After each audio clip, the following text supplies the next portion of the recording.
Thank you very much, Mr. Graham Williamson, for coming to our Umdumo interview, which is part of Ingqungqulu Yesizwe production, which in itself is an extension of the 1893 Mtokazi Human Rights Restoration Movement.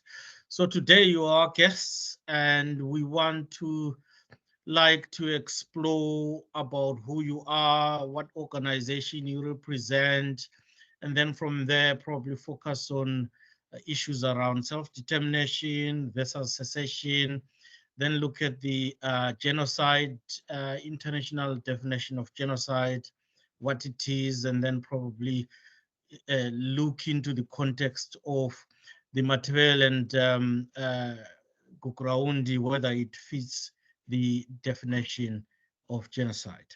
It's been a while. I know you're based in the UK, so how are you? I'm fine, thank you. Just very busy, lots of different interests and lots of different life. But we are where we are. We must do what we must do. Yeah. And I think, as we've discussed in the past, this is almost a vocation, what we do, because we believe in principles.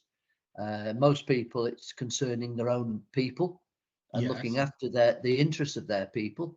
And sadly, around the world, let's say half the countries have a minority nationality not recognised and often oppressed in different forms. And yours in particular has been in the past, and no doubt it is at the moment. It ranges from not being allowed to vote or campaign, for instance, right up to genocide and murder. But genocide's it's a wide definition, but maybe we'll touch on that later. Yes, indeed, and lovely to catch up with you, Graham. And obviously, I know that you are the chairman of Nations Without States, and also that you hold other positions within the body politic of the United Kingdom. Could you explain to me and to the audience what Nations Without States is, and what are you doing there? Basically, Nations Without States, obviously an organisation. It's a pressure group in order to promote the principles of self-determination, and specifically individual nations that have no state. Obviously, you come from Zimbabwe, and the Matabele in particular, a minority nation, never been recognised, obviously, by your government, of course, and not by many others, if any other country. There's a whole conversation about why states don't recognise other nations within other people's states. There's a kind of club which says, well, we are where we are, let's look after each other, let's not cause problems between different states. We don't have a champion, in my opinion, or in my knowledge, of a state which says, we support the self-determination of all. You may get occasionally a state who's in conflict with another one that's prepared to support a nation, an oppressed nation in their neighbours. Unfortunately, it tends to be hypocritical, because the same peoples in their state don't get supported. And I could give you many examples which I won't bore you with, but it's just a sad realpolitik. One day, I'd like to see a champion of self-determination, a state champion. Now, there was an opportunity when South Sudan went independent from Sudan. They were talking about having, diplomatic connections with nations that don't have a state in general. But unfortunately, they ran right into a coup, and there's a tribal conflict which has put that on the back burner. So whether they'll ever come back to the table on that, who knows? That's something else. But most self-determinists, as I say, tend to be diaspora. Those are living in a different country, which obviously the reason being, of course, it gives them an opportunity to speak if they're in a democratic country, which is obviously of great help. So I've often said that in many respects, diasporas of nations are probably more influential, because they can speak than obviously people living in your own land, because they are probably oppressed and not allowed to for many reasons. Often it's legislation, it's called sedition or treason or whatever. So every country's different, every nation's different in the country that they may be living in. Every nation is different because they may be divided amongst a number of states. And, you know, the Kurds would be an example, you know, which is about 4 or 5 different areas, which possibly in theory could come together as a state. So every situation is different. In your situation, if I may address that, you're only living within one state. So you're living within Zimbabwe, but some of you would like to be have self-determination. Now, what self-determination actually is in principle is the right for you to choose what you wish to be. Now, not every nation within a state would want to be independent. Some of them may but just before you move on, you move on to that, Graham, just for ease of understanding. So you call yourselves a nation without state. What is the difference between a nation and a state? Okay. A nation is really a reflection of the culture, the language, the way of life, and the history of a people. A state obviously is a legal body which determines, usually puts on its people taxation, borders, has a security force, has a police force. In plenty of countries, that's the same thing. Right. Your nation is represented in its state, but in many other cases, it's not. In a minority case, it's a federal situation. In other words, in Canada, you've got French-speaking areas that may see themselves as different from English-speaking. The United Kingdom is not one nation, because you've got 4 or 5 different nations within it. It's all quite complex, but the principle's the same. And obviously, you've got, I'm afraid, possibly up to 140 countries where there is a minority nation inside, trapped inside it, should we say, who may want to have more autonomy. Now, what that autonomy means is up to the eye of the beholder. I mean, it could be a regional federalist state. It could be totally blown independence. It could be something in between. Basically, what we are saying is that you are saying that a nation can exist without being a state. Yes. And it can transition. A nation has got the potential to transition from being a nation to a state. Yes, and anything in between. So I mean, the United Kingdom, we have 4 core nations, and they've all got different forms of governments and or sort of devolution, stroke in autonomy. Is a better way of putting it. But the English have less autonomy than any of the other nations. Lots of reasons, historical reasons for that. It's not necessarily one that everybody would agree with.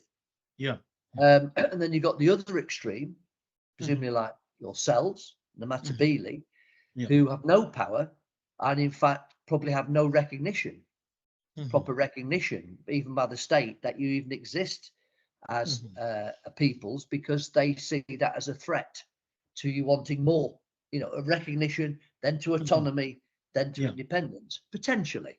But as I say, not everybody necessarily wants independence, but it's not for us to say. It's for us to give you a platform, give people of nations without states, its main raison d'etre should be to promote the principle of self-determination, but also a platform for peoples like the Matabele and maybe up to 140 others who want something else. They want. So how many nations have you got inside nations without states at the moment? Well, it depends. I mean, as I say, roughly, hypothetically, there's 140. Around 140 states that exist. Where there's 140 different voices. That's within those. Actually, there may be more than one voice saying we want some sort of autonomy, and my neighbours may want it as well. Most diasporas and most people living with there only really look at themselves.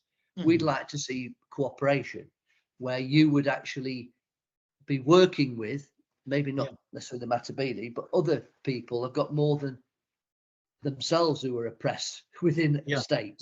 So all I could say is it's very, very complex. There's many, many different variations, but essentially, as a nation, or stateless nations are looking for a spectrum of recognition up to independence. Now, the reason why you have this complexity is usually because of empire. So the empires in Asia and Africa were basically the colonial empires, colonial states, created their own state within whatever they captured. And it had very little to do, except by accident, as representing the peoples that were there when they took over.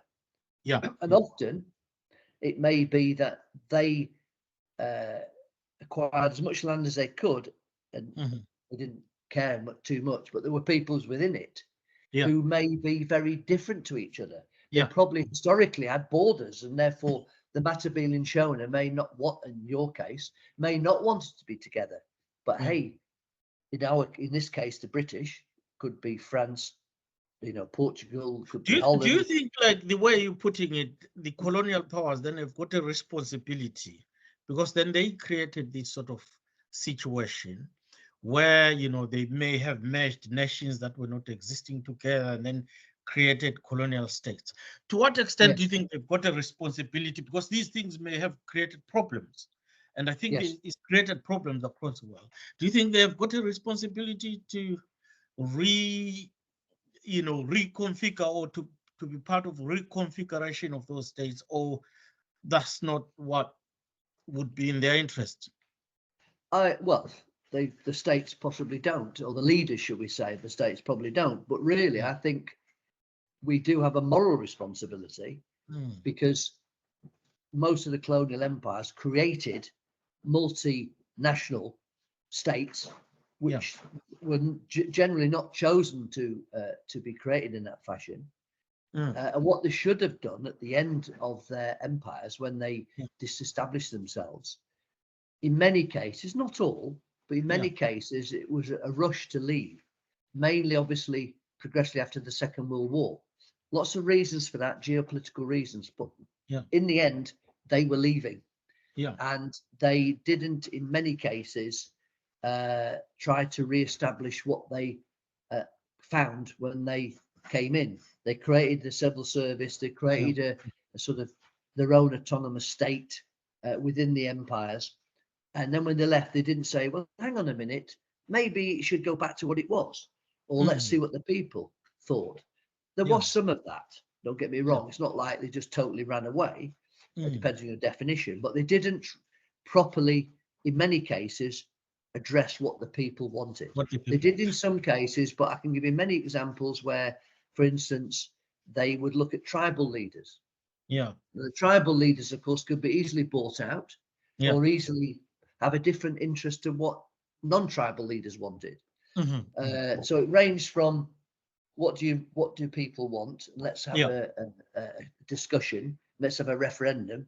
But more likely, it was, what do the tribal leaders want?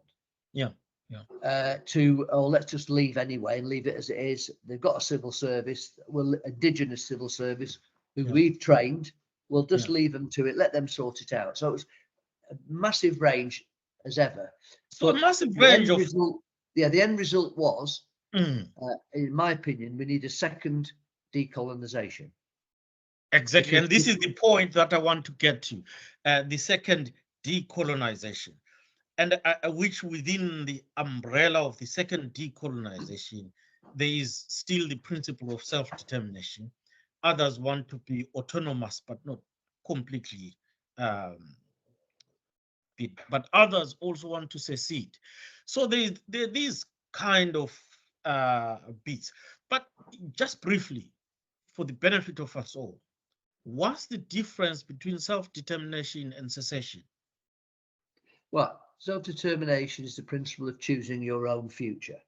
Okay, we can do that in different ways. It could be through representatives, or preferably, we believe it should through a referendum in these situations, a UN supervised referendum, which has occurred. There has been several referendums, others without referendum, but they've agreed to divide. But as I say, self-determination doesn't necessarily end in a referendum for independence, or let alone independence. That would depend on the negotiation. But from our perspective, that fundamentally that should be down to the peoples that we're talking about. So the Matabele should have a referendum on whether they want to stay within Zimbabwe, whether they want to divide from Zimbabwe, whether they want to just be semi-autonomous or more autonomous than they are at present. So secession is ultimately when it leads to a division within an existing state into two, occasionally more than two states. That will be the decision for, or should be, for the people who are stateless at the moment. Very, very important. So all your viewers that are listening from the recording should understand that it is a complex solution to a very complex situation. Bear in mind, in a number of, say, the Matabele land, there may be Shona people now living there. And there's lots of other cases where states have deliberately put in people from the majority community into the minority size state in order to change the demographics, so that people living there say, well, I'm not Matabele, I'm Shona, proud Shona, but just happen to be living here or working here or brought up here by my parents or just recently, and therefore they're not going to want to vote for maybe not want to vote for Matabelean independence or anything. So I'm afraid it's a moving feast. It's not stuck in stone. So it's very hard to achieve what you want to achieve. Exactly. And can I check with, so self-determination is recognized international legally, is it? And is secession recognized legally, international, with legal international bodies? Well, that's a very moot point. In the UN Charter, Article 1, it talks about the right of self-determination. Right. Okay. But it never qualifies what that is. But also, and this is a reason, it's because of a historical reason, everything is created on the basis of a context. And it may, how can I say, they're not all got clean hands. So when they created Article 1 for self-determination, in my opinion, although it was never listed out, my study of it is that they wanted to weaken the colonial empires at that time, because most of those empires existed and still existed, weakened by the Second World War. And apparently the person who introduced the idea of self-determination in Article 1 was the Russian ambassador, Russian representative. Wow. And one could only assume it's because they, like the Americans, were quite happy for the Western colonial empires to be disbanded, because they obviously had imperial preferences. So, you could obviously put levies against people trading within those empires. There's economic reasons and political reasons to weaken those colonial empires by both the Soviets and by the US, United States. So the problem with that is they also put in the Article 1. Right. Basically, sorry, not Article 1, in another article, talking about territorial integrity. So saying you can't change the borders. But if you just briefly let me explain, the self-determination really wasn't there for in order to give freedom to all peoples. It was in there to break up the empires. So the fact that those empires broke up with false states or artificial states didn't matter to the people who wanted self-determination there. It wasn't self-determination for the world. It was really just breakup of empires. And the excuse was, you've got self-determination, therefore you shouldn't be run by a European power, which I don't disagree with. But they never thought, what about the peoples within those empires that were being liberated, should we say? Yeah. So that's why I talk about a second decolonization. Yeah. And on the territorial integrity, that wasn't necessarily about whether there should be succession, somebody succeeded. What that was to say that you shouldn't invade another country. It wasn't really looking at whether that country was false or artificial or not. It was about saying that's the borders, you're stuck with it now, you shouldn't be invading each other. Well, we're not talking about invading. What we're talking about is liberation from within, not from without. So I'm afraid you'll find in history, these functions that are created, it's for short-term benefit for somebody. And in the League of Nations after the First World War, which was promoted by Woodrow Wilson, which was US president, that was clearly a little bit closer to the genuine feeling of self-determination. However, it was only looking at Western self-determination or European self-determination and breaking up the German and the Austro-Hungarian Empire. So I'm afraid in many respects, not everybody was, were clean hands. Looking at it in a wider sense, that for other people's interests and stuff like that. So it was about self-preservation or competition, and therefore, sort of ideological competition and stuff like for example, you're saying self-determination was introduced by the Russian bit with the intention to try and break up the colonial. But we are here. Let's move on to the other bit that I want us to quickly check on is these particular issues around self-determination or nations found within states that are stateless. There are several problems there, oppression, and sometimes with, some states have experienced genocide as such because of these particular issues. Now, could you, for the benefit of the audience here, explain what is an international definition of a genocide? What's your understanding of that? Yeah. Most people would say that genocide is mass murder. And it is. Yeah. However, it has been expanded over the years to represent other forms of genocide. Yeah. And also, it doesn't have to be successful, shall we say. And this was initiated around the back end of the Second World War by a Polish lawyer called Raphael Lemkin. And he started to look at that it didn't have to be successful. It had to be the intent genocide. And genocide could be, now anyway, could be including harm to a people, like mental harm and physical harm, of course. And also what you may call cultural genocide. So allowing you to speak your language or having no recognition of your language. Well, I talked about recognition of a people again. So that, in other words, to erase a people culturally, educationally, linguistically, and of course, physically. But you don't have to have physically attempted to destroy a people. You know, the intent of removing those people as a viable voice within a country can be classed as genocide. So I need to make that straight, because the vast majority of people see it as, a mass slaughter, such as in Rwanda, in Germany, or in Europe anyway, against Jewish people. That everybody would say, yes, that's a genocide, a form of genocide. But there's many examples of something which legally can be seen as genocide, even if you're not aware that it actually is. And in terms of international recognition of that, there is an International Criminal Court in The Hague, which set up, I think, in 2002, which is to try individuals of genocide or crimes against humanity, etc., etc. So I've no doubt you're going to ask me, where does this leave the Matabele in Zimbabwe?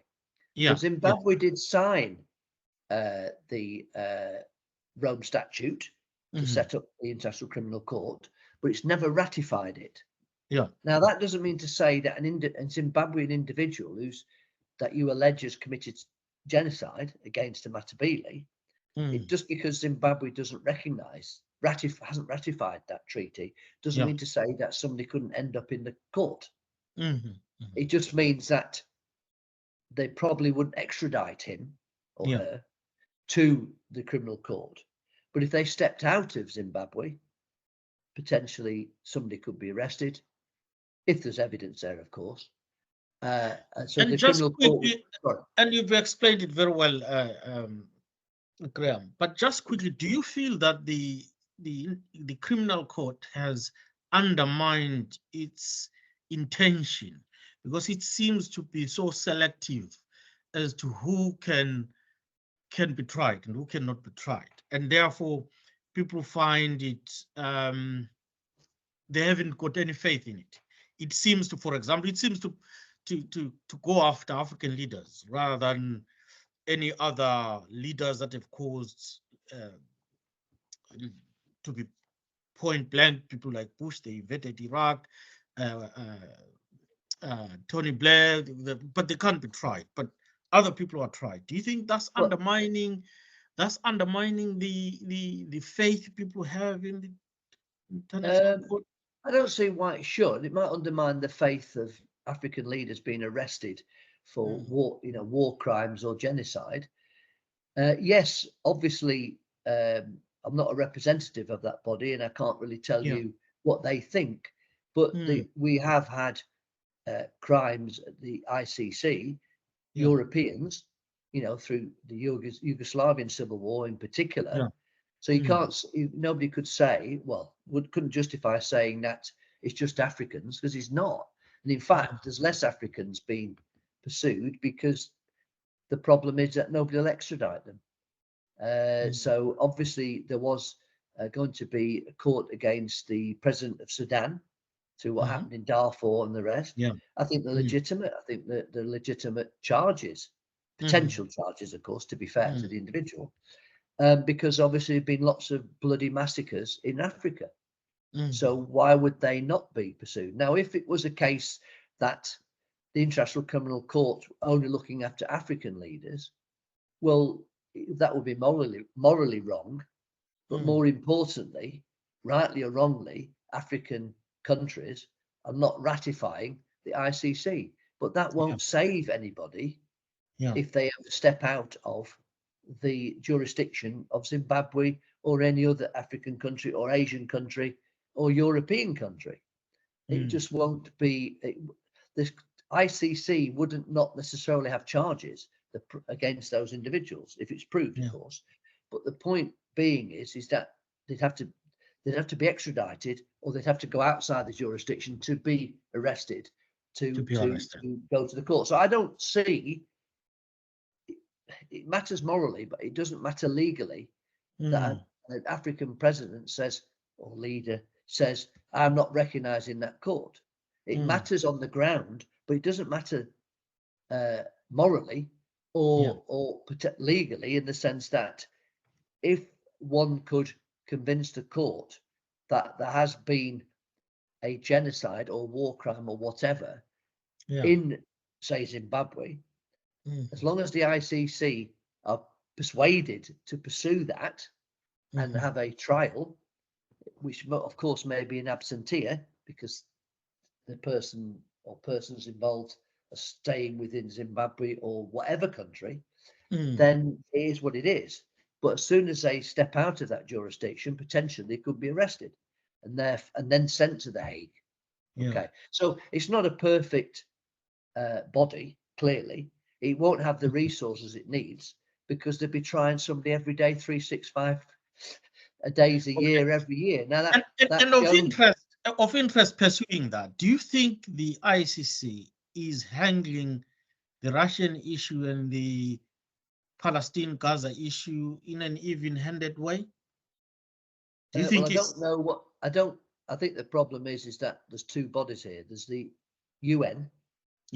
The problem the UN has is that they can only do something with cooperation. Right. And also you have a Security Council, as you know, which Russia's on. So Russia's never going to, not under the present leadership, is never going to allow the UN to sanction them in some way. So they just veto it. Yeah. And there's but they have expanded the Security Council, but there's only 5, I think, permanent members. So those permanent members, Russia being one of them, the United States being another, if you're thinking about Iraq or whatever. So they're not going to allow that to go forward. So only the lower members, should we say, are ever going to have problems from the UN. The But ICC is this is independent. exactly the essence of why I'm saying, you know, these nations without states that have suffered genocide, their cases then become sort of undermined by the most powerful, because the most powerful can protect themselves, and therefore anyone else who's done something to these lesser nations and whatever, then they will be able to point out and say, well, but you know, so and so has done this. They can go there and veto it. They can't try themselves. They're low unto themselves. But they So, can't veto the ICC. So the right. point being is, whether you're skeptical of them through lack of resources, through bias or whatever, Yeah. the simple fact, unlike the UN, it cannot be blocked. So because a country doesn't recognise the ICC, Yeah. you know, and there's it's not ratified or not signed it or whatever, or Yeah. just simply bloody mindedly says, I'm not accepting that. So you don't accept it. Your jurisdiction does not come to my country or my state, sorry. Yeah.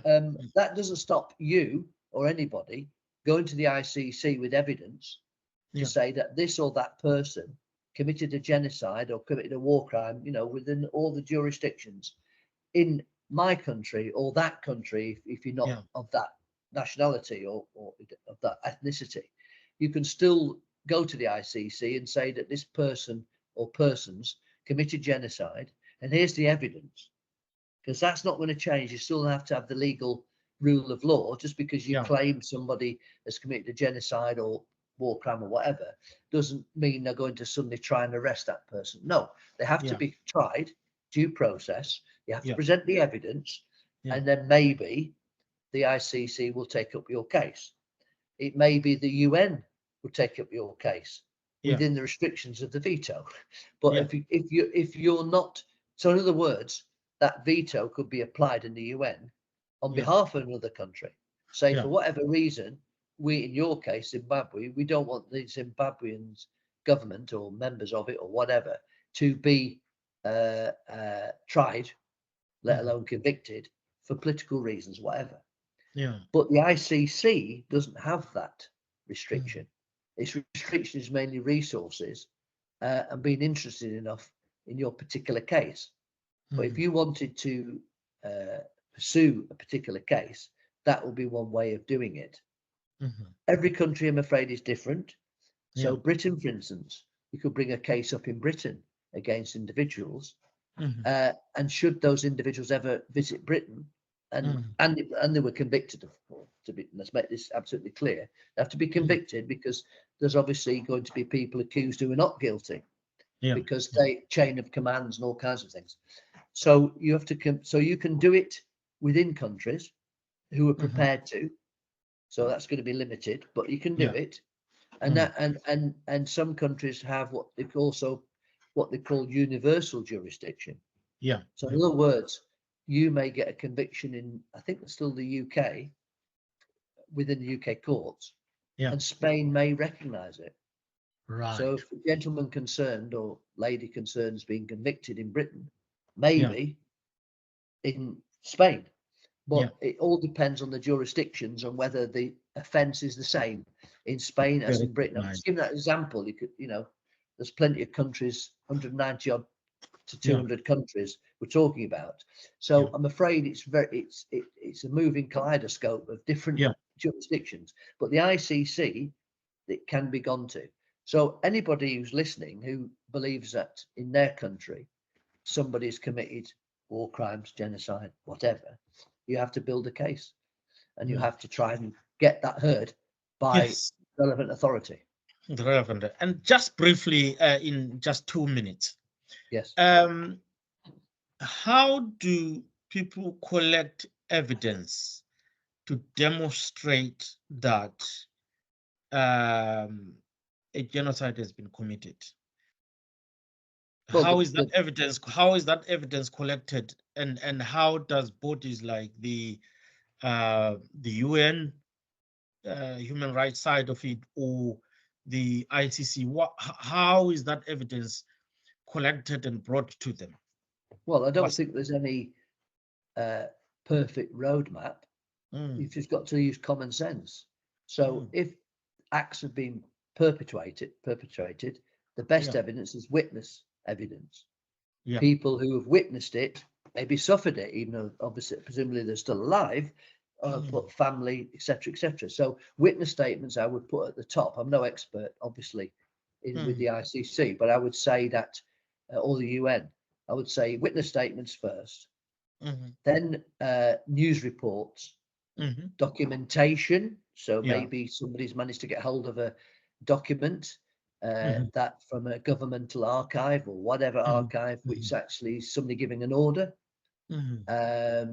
Those would be, in my opinion, the safest route. Now, the documents may not be possible to get, it's all under lock and key or all destroyed, but it may exist. You've obviously got newspaper and film reports, which may show that. They're anecdotal, of course, because they're not, unless they're witnessed, it's somebody saying, well, I've heard it, it's hearsay. It's a better way of saying it. And it may be hearsay for a newspaper report or a TV program, or private or secret recordings, whatever, and witness statements. So it's all of those things. If you've got it, it may be there is no newspaper reports. It may possibly is. It may be that there's no well, there probably witnesses. But that's difficult to get them, as you know. They're probably all over the world now if they've escaped. And if they're still living in that country, they're maybe too frightened to come forward as a witness.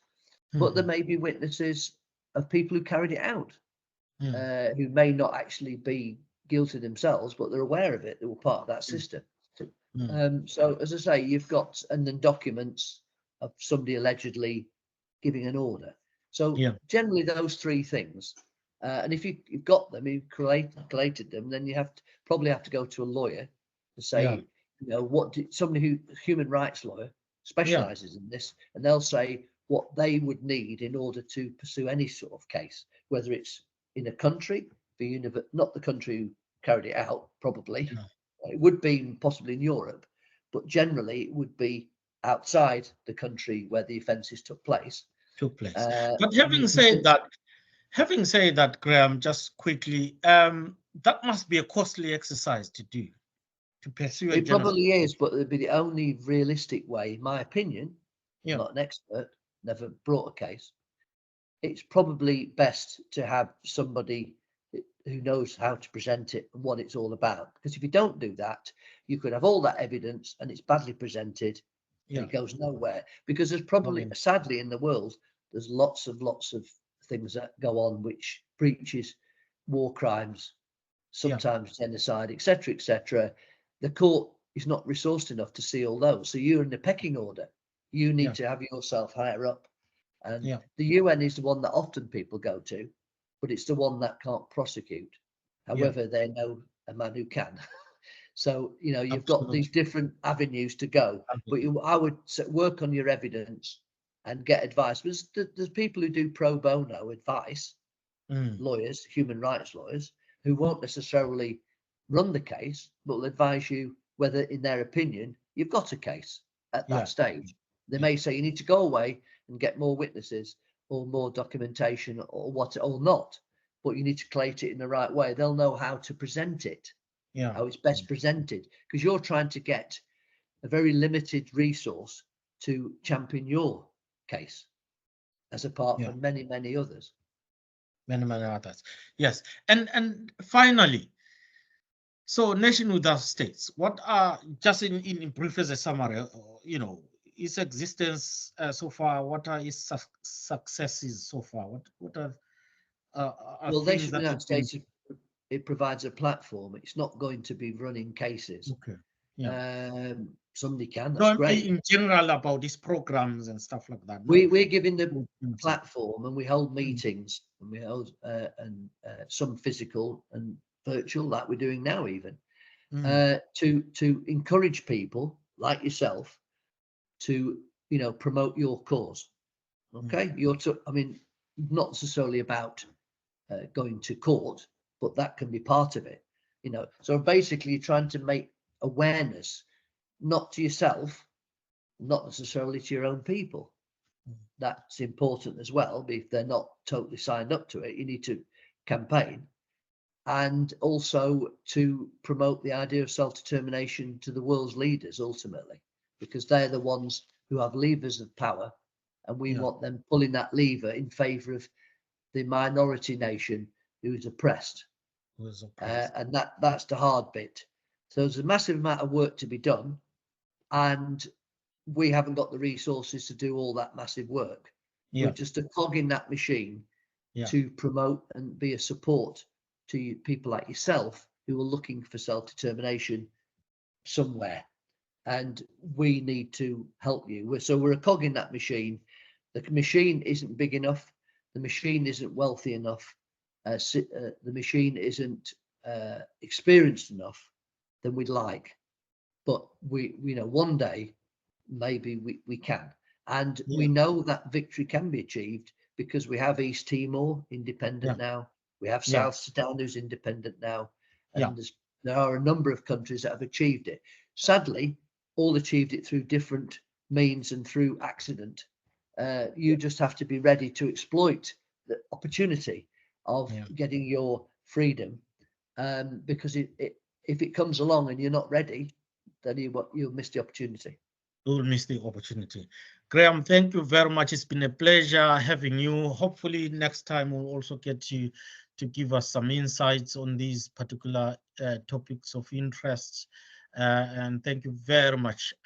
Till we meet next time. Thank you. All the best to you and all your followers. Thank you.